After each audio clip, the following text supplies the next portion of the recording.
Bonjour à toutes et bienvenue dans cette nouvelle chronique de livres à part. Ça fait un petit moment que je n'en avais pas enregistré, tout simplement parce que je n'avais pas eu trop le temps de lire ou alors j'ai lu des ouvrages qui ne m'ont pas plu.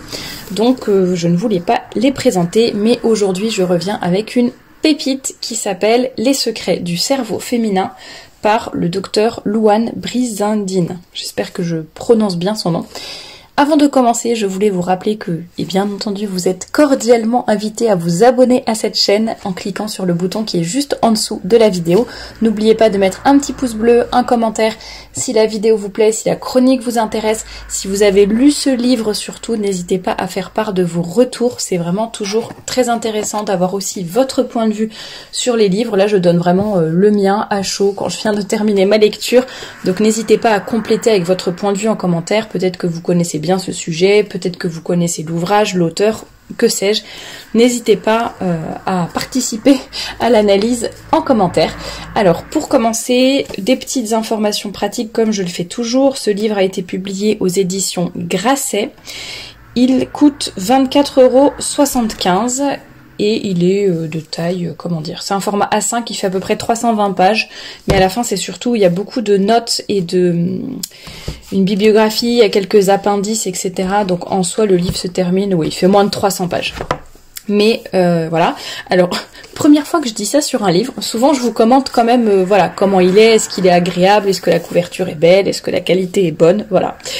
Et là vraiment, je dois avouer que j'étais très déçue. En plus moi qui aime vraiment que mes livres restent comme neufs, j'en prends vraiment beaucoup soin, je fais super attention.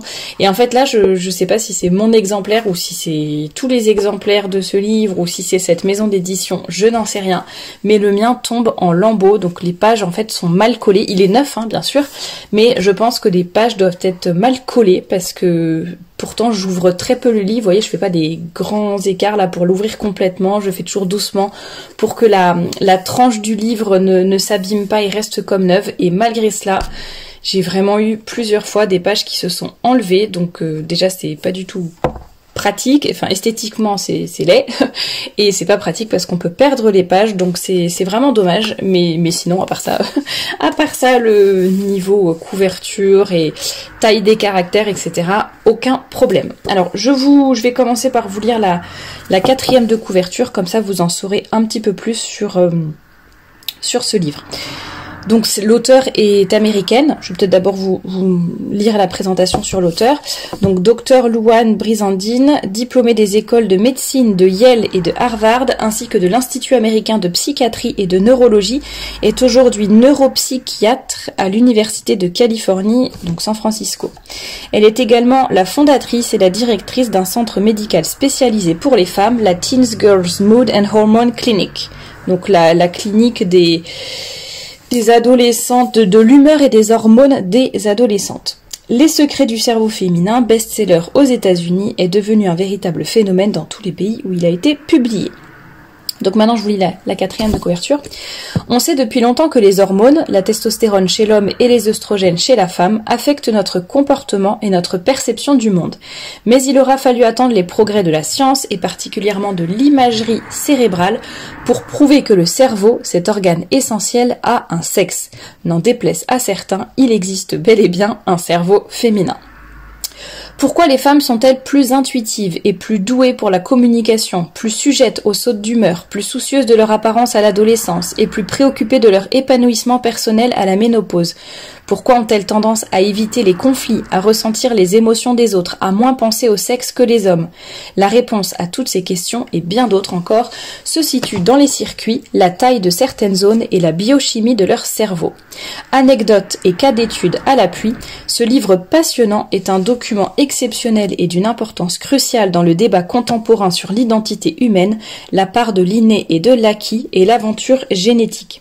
En révélant les secrets du cerveau féminin, il permet aussi aux hommes et aux femmes de mieux se comprendre et donc de mieux s'entendre. Alors je voulais vous retrouver la table des matières pour vous dire un petit peu comment étaient faits les chapitres. Donc il y a une petite introduction qui s'intitule « Ce qui fait de nous des femmes ». Au tout début, enfin juste après cette introduction, il y a un schéma du cerveau féminin avec le nom des différentes zones, le cortex, l'hypothalamus, etc. Donc comme ça permet de mieux comprendre. Et puis il y a un petit mot sur chaque fonction de cette partie du cerveau. Vous voyez, l'hypophyse produit les hormones de la fertilité, de la production de lait, du comportement nourricier, aide à éveiller le cerveau maternel. Enfin voilà, l'insula, le centre qui traite les sensations viscérales. Bon. Et ensuite, pareil, juste après l'introduction, il y a le rôle, le nom et le rôle un petit peu des hormones, donc les oestrogènes, progestérone, testostérone, et des hormones qui sont un petit peu moins connues, l'ocytocine, la cortisone, la vasopressine, etc., etc.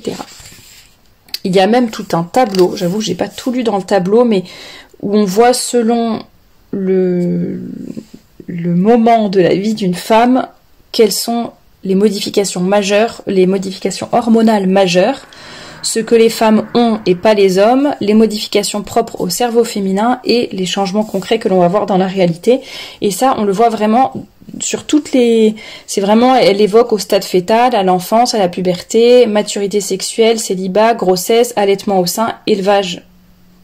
éducation, ouais, élevage, c'est bizarre comme mot, élevage des enfants, périménopause, ménopause, post-ménopause, et on voit vraiment à chaque fois les changements. Donc ça, c'est le petit tableau au début. Alors, premier chapitre, naissance du cerveau féminin. Il n'y a pas de table des matières. Ensuite, le cerveau des adolescentes. En fait, de mémoire, c'est vraiment... elle suit la vie d'une femme. L'amour et la confiance. Le cerveau en dessous de la ceinture. Le cerveau maternel. L'émotion, le cerveau sensible. Le cerveau de la femme mûre. Et enfin, épilogue, le futur du cerveau féminin.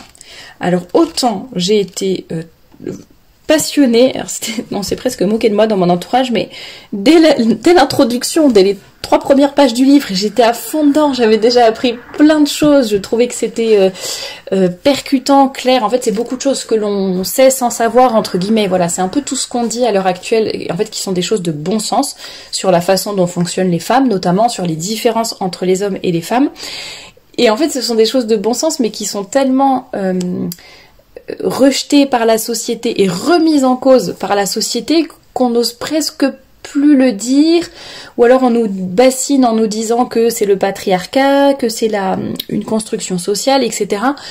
Et en fait, ce livre est là pour montrer, en fait, non, c'est juste, c'est comme ça, c'est le cerveau, ce sont les hormones, etc. Alors après, on n'a pas tous le même taux des mêmes hormones, donc ce qui explique que, évidemment, toutes les femmes n'ont pas le même comportement et tous les hommes n'ont pas le même comportement, mais en tout cas on voit un peu des grandes tendances, et vraiment dès les premières pages tout ça est confirmé, et en fait c'est reposant, quoi. C'est super agréable de se dire voilà, là c'est une scientifique qui dit ça, c'est très clair, et donc ce qui est génial, c'est qu'elle s'appuie à la fois sur le côté j'allais dire médical, scientifique, etc., et en même temps elle raconte des anecdotes. Il y en a certaines par rapport à sa propre vie, sa propre expérience, mais aussi toutes les patientes et patients qu'elle a eu en entretien, qu'elle a pu suivre pendant assez longtemps. Il y a aussi, alors ça c'est plutôt vers le début du livre, des personnes qui ont été suivies pendant assez longtemps, mais comme des cas d'études en fait. Le but c'était de voir ce qui se passait, les réactions dans certains contextes, etc. Il y a aussi évidemment des études qui sont faites sur les animaux, sur les comportements animaux, mais dont ils peuvent tirer certaines conséquences, et après ils essayent en fonction de ce qu'ils découvrent, voilà, de voir si chez les humains, c'est la même chose ou pas. Donc il y a vraiment beaucoup de choses passionnantes. Ce que j'ai trouvé très bien, c'est vraiment cette chronologie dans la table des matières, dans les chapitres. On parle vraiment des bébés, quoi. Enfin, elle part vraiment quand on est dans le ventre de sa mère. Et évidemment, la façon dont la femme vit sa grossesse va avoir un impact sur le fœtus et sur le bébé. Donc on voit déjà plein de choses très très intéressantes sur comment le cerveau féminin est en train de se former, et notamment par rapport aux tout petits enfants. Ça c'est quelque chose qu'on dit souvent, voilà, les filles qui jouent avec les poupées, les garçons qui jouent avec les camions.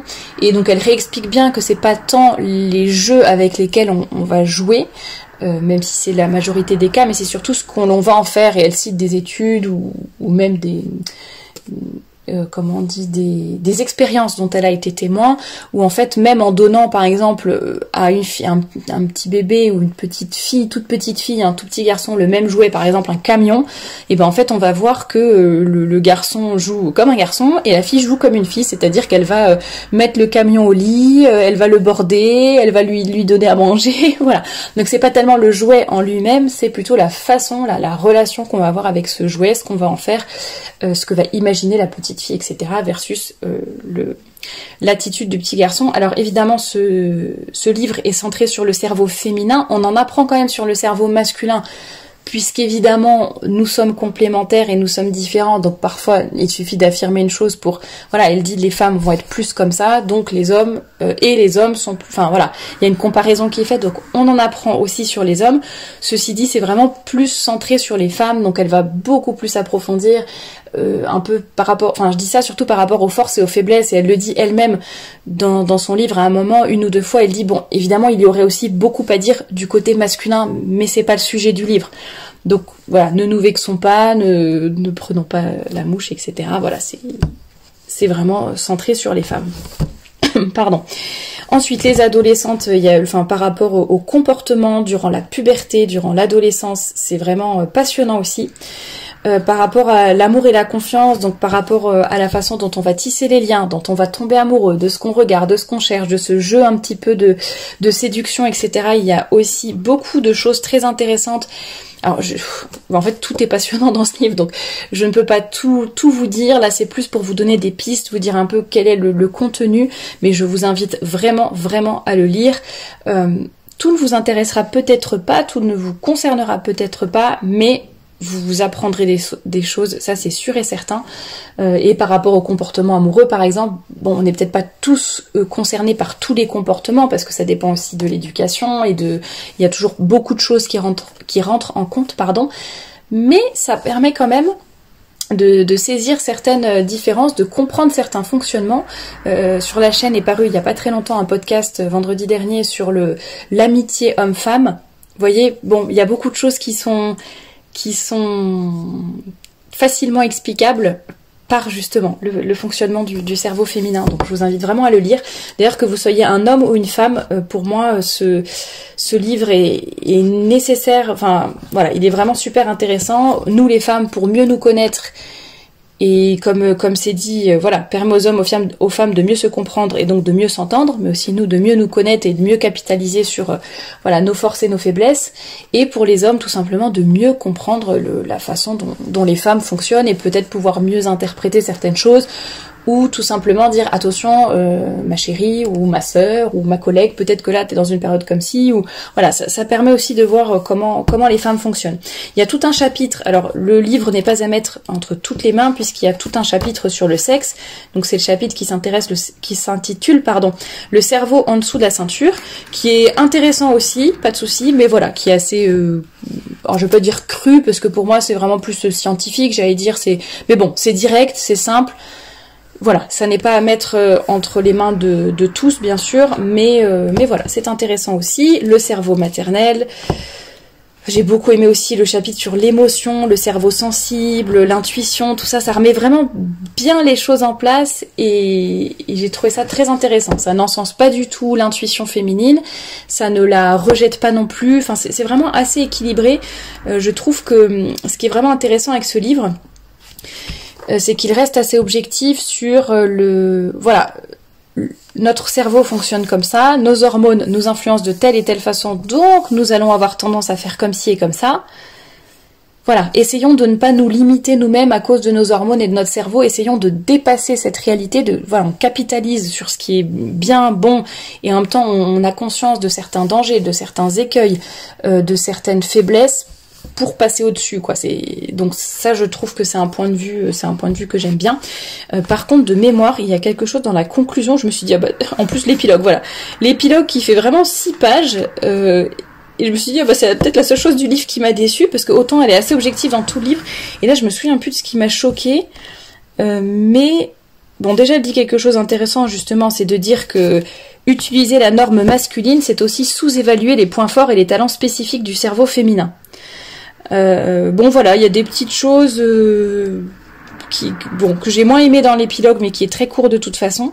Et parfois, effectivement, il y a certaines... je rappelle quand même que l'auteur, a priori, n'est pas catholique, n'est même pas chrétienne, je pense.